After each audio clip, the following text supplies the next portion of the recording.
Guys, so na egwu High C feature JeriQ ahụ egwu High Life omo egwu go say no more. Maba gezie egwu Branjoel feature JeriQ egwu ahụ dey go shayo.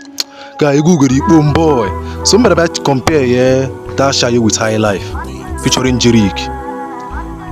Boy, I like him that shayo carry High Life ahụ, but so anyway between her boy one comment nke ka enwe visible vibe with melody, but for me shayo ka High Life enwe melody. So no na ekwu like even aside them na akpọ ndị ahụ three Shadrach Meshach Abednego of music industry, or na akpọkwa Shadrach Meshach Abednego of Africa, because ha atọ ma drop oge chan egwu hit. So no na ekwu onye ka offer na offer Boypee biko feature JeriQ. Okay, High C feature la JeriQ, Branjoel feature la JeriQ, so Boypee feature JeriQ no me hit.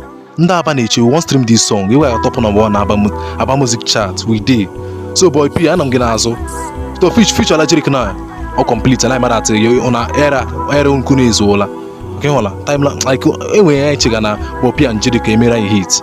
So biko Boypee na-eche gị feature Yokate we dey wait. Thank you.